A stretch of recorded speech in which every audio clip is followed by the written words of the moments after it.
spent 2017 working on this legislation, and here it is. We're getting it done. This was a promise made. This is a promise kept.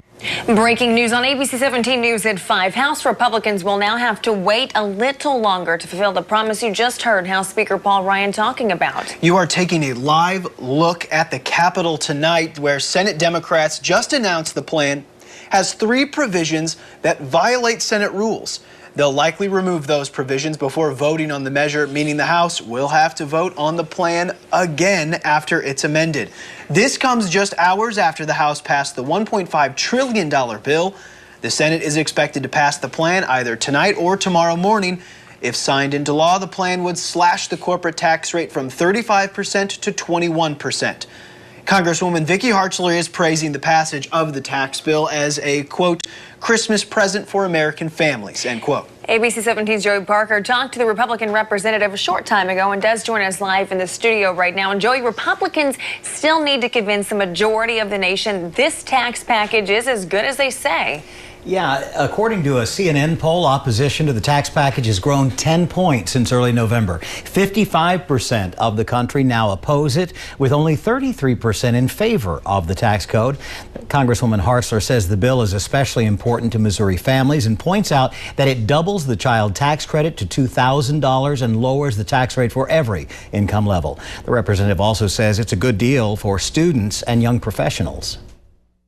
I was very pleased that the final version of the bill does keep and retain that graduate student waiver tuition exemption, as well as the provision to be able to deduct your student loan interest. Those were things that I know are important to a lot of families in Missouri. They were important to me. Not a single Democrat voted for the tax bill before it even gets a vote in the Senate. Missouri Democratic Senator Claire McCaskill tweeted a cheeky slam. She wrote, "Me to my our colleagues and President Trump when they say the tax bill is all about working families. Quote, every word of what you said is wrong. Hashtag Last Jedi." That's a play on the movie, of course. It's out now. Again, despite the technical snags, the Senate is expected to pass the bill tonight. The House will likely re-vote on its passage tomorrow. All right, thank you, Joey. Tonight we have new information after a hearing in Howard County stemming from the suicide of teenager Kenneth Suttner. It's a story we've been following for months. Today, a judge ordered the records from the coroner's inquest into Suttner's death be handed over to the Glasgow School District. ABC 17's Alyssa Toomey was at the courtroom when it happened. The Glasgow School District has been trying to get these records for months, and today, after a hearing here at the Howard County Courthouse, the attorney for the district told me this is ultimately a win for them. Now, you may remember the jury in the coroner's inquest found that Suttner's suicide was caused by harassment at work and at school. 11 months after a controversial coroner's inquest, a judge says the Glasgow School District is entitled to the records that were presented at the public hearing. We're very pleased with ultimately where we're at. The jury in the inquest found the district was negligent because unreported bullying happened. The district's attorney said today that the information in that inquest caused harm to students, teachers, and the district, and he wants to be able to defend them. And it gives us now an opportunity that the whole story is told and that people understand what a great school Glasgow is. Special Prosecutor April Wilson argued that the records should not be made public because there is an ongoing criminal investigation. Harley Branham, Suttner's manager at the Dairy Queen in Fayette, has been charged with involuntary manslaughter for his death. You have concerns that witnesses or potentially people with exculpatory information maybe don't come forward or get intimidated or get scared off. The judge added a protective order to the records saying they can only be used in official proceedings. Suttner's family filed a complaint on his behalf to the Missouri Human Rights Commission in June. My heart goes out to the Suttner family. We don't make that a better situation or memorialize his memory by attacking people who did not have culpability in it. This has been going on for months now, and today the judge was not happy about all this back and forth. He said they're fighting and wasting time over information that's eventually going to be made public. Thursday marks the 1-year anniversary since Suttner's death. Reporting in Howard County, Alyssa Toomey, ABC 17 News. Harley Branham has a preliminary hearing set for January 24th. You can find more from today's hearing and all of our past coverage on our website at abc17news.com. Well, today turned out to be a pretty cloudy day, and it was above average on temperatures, though. It was fairly mild for this time of year. Here's what I'm tracking in the next few days. There is a chance we'll see a little bit of rain in parts of the area Thursday and again Friday. I'm going to show you that. And there's a chance on Friday that as the rain ends, it could briefly change to snow, but at this time, I don't see anything measurable. And then by the weekend, it still looks like that Arctic air is heading in our direction, and it will be here for Christmas weekend. Right now, though, you'd never know it. Temperatures are mild. We're in the 40s and low 50s right now. It's 48 degrees at Columbia, 50 at Prairie Home, and still 47 degrees at Moberly. So a pretty quiet evening out there. We do have a lot of cloud cover, but the out-the-door forecast showing those temperatures dropping down to 45 by 11. So certainly we're not going to cool down a lot again tonight. We have some pretty mild temperatures tonight, down to near 40 degrees. Tomorrow, we make it into the lower 50s, upper 40s north, low 50s south. Still way above average tomorrow. We'll see a little bit of sunshine. I'm calling it partly cloudy for your Wednesday. I think the skies will break up more than they did today, and we'll have a good breeze blowing from the east. So expect another mild, dry day here for tomorrow. But as we head into Thursday, that may be a different story. Here's a look. You can see the clouds as they continue to be rather persistent across the area. We have a southern storm system right now. That's going to stay well to our south, but it'll continue to lift some clouds in our direction through tomorrow. And then I'm watching for Thursday, this next one coming in. This one, as it moves across the country, it is going to bring a chance of rain Thursday to our northern counties. There could be a couple of showers, and mainly north of Interstate 70 Thursday. Whatever rain we do get would be very light and spotty. But then Friday, we're watching a second storm system to our south, and that second one might lift rain to the north here by Friday afternoon. If that happens, we're going to have to watch the moisture because there is colder air it'll run into, and by Friday after 9 we could see that briefly change to snow. Now there's still a lot of questions on where that rain's going to end up Friday, depending on the movement of that area of low pressure, and I'm going to show you that in my next weather. We'll track that and I'll explain it more. In the meantime, this is what's headed in for the weekend, and we're talking some very cold temperatures here for Christmas weekend. There is still a slight chance of snow for Christmas Eve, but if it falls, it's not going to be much. We're looking at only minor accumulation. The 7-day forecast then, there's the change. Temperatures fall Friday, and by the weekend, it gets bitterly cold at night. And breaking news right now, firefighters are on the scene of a house fire in Jefferson City. You are taking a live look at the scene, which you can see is still very, very active. They have hoses out from those fire trucks. You can see firefighters standing in the front lawn of that house. It's happening in the 700 block of Adams Street. Our crew say they do see smoke coming from the home and say firefighters have already gone inside. We're still working to find out details on a cause and possible injuries. We have a story you'll only see here on ABC 17 News. We uncovered the terms of a multi-million-dollar settlement between MU Healthcare and its clinical employees. The proposed terms, which we got through an open records request, would allow employees to file for a piece of a $3.6 million settlement.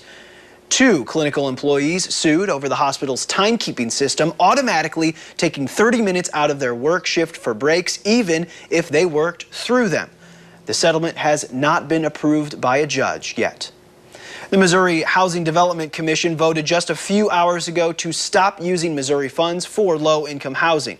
It's a move that impacts at least one Columbia Housing Authority project. CHA is renovating 50 units in the Providence Walkway apartment complex near Douglas High School. The State Commission's vote means the project is losing $2 million in funding for the project.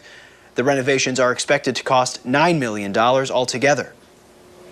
We are still working to find out what kind of investigation officers were doing in West Columbia that actually required a forensics unit. Police confirm officers responded to the area of Chapel Hill and Cherry Hill around 11:30 last night. Tonight, they are still not releasing many details about why they were there.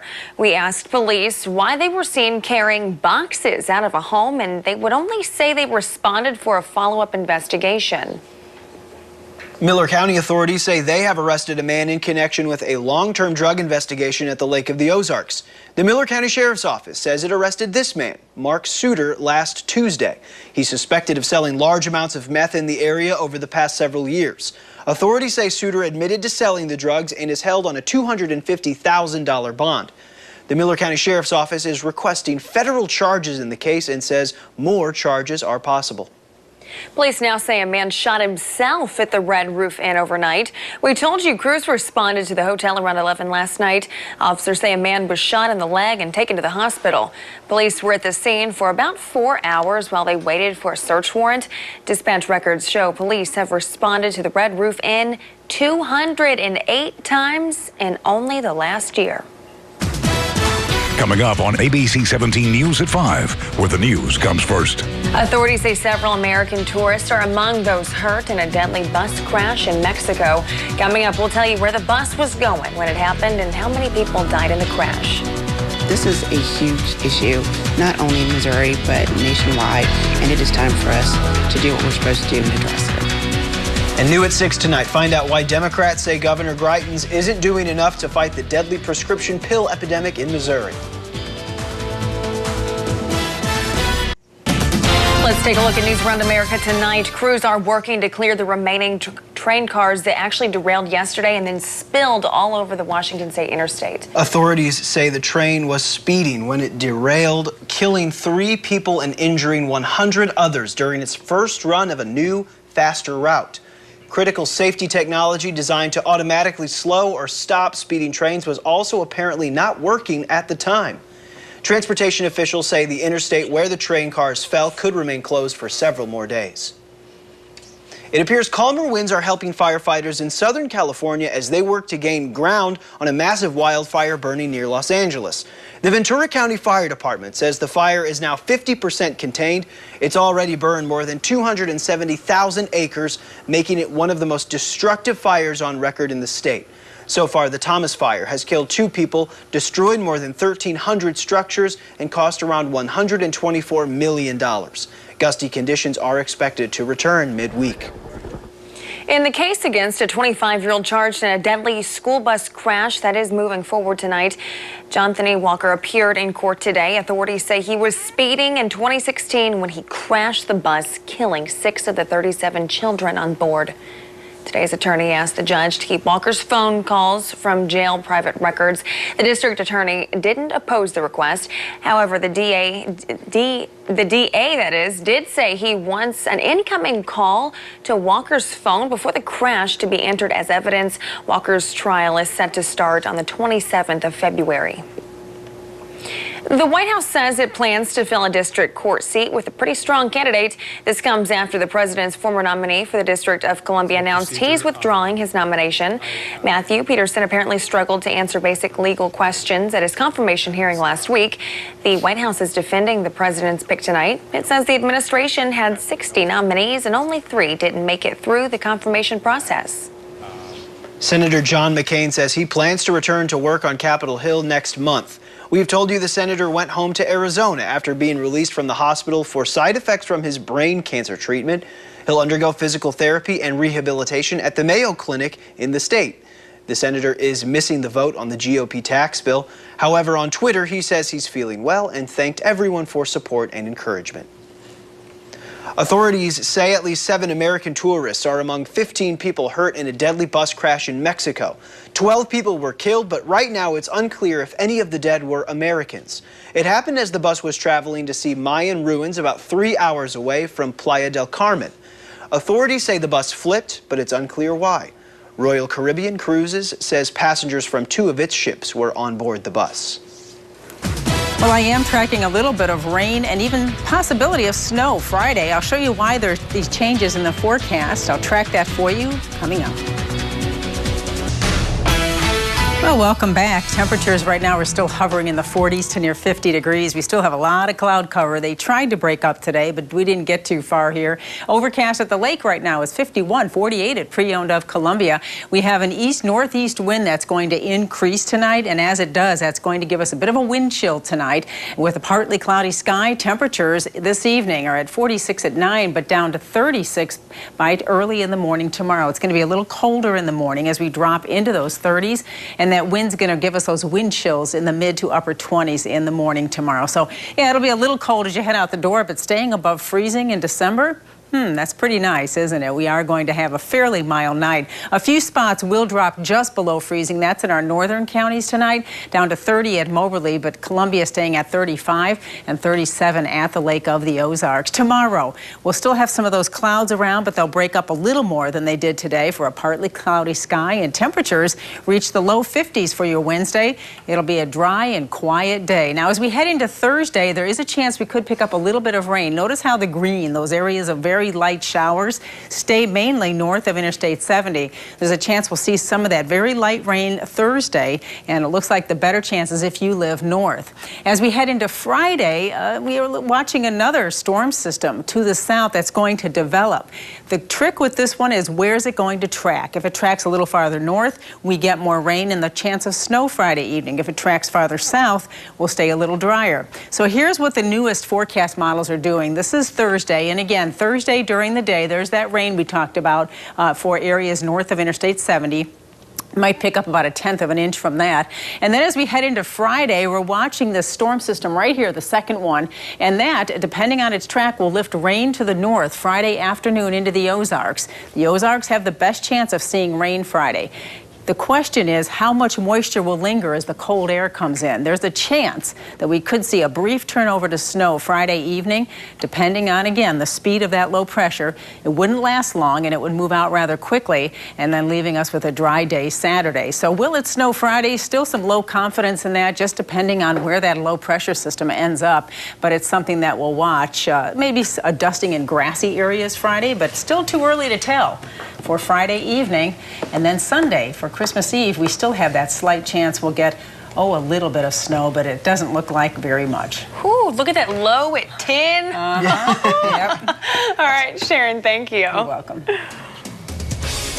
We now know what caused a house to ignite southeast of Columbia. Coming up, hear what firefighters say started it and how much damage it caused.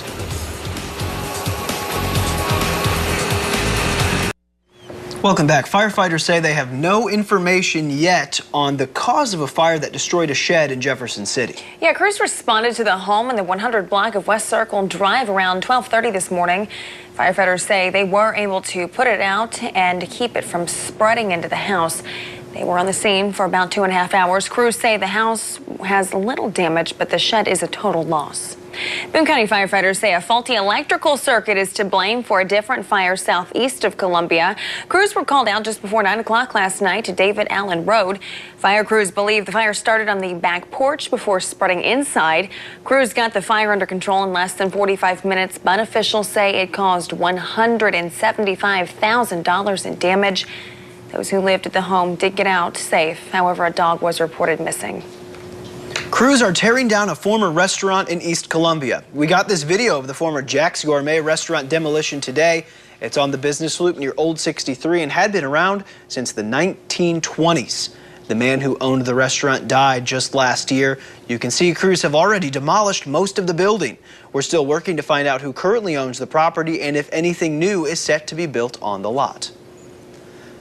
A Columbia man is in jail right now accused of raping an 18-year-old with developmental disabilities. Columbia police say they arrested this man, 60-year-old William Johnson, yesterday. They say the crime happened in September. Johnson reportedly assaulted the woman even after she told him no. We checked before this newscast, and Johnson has been charged with first-degree rape.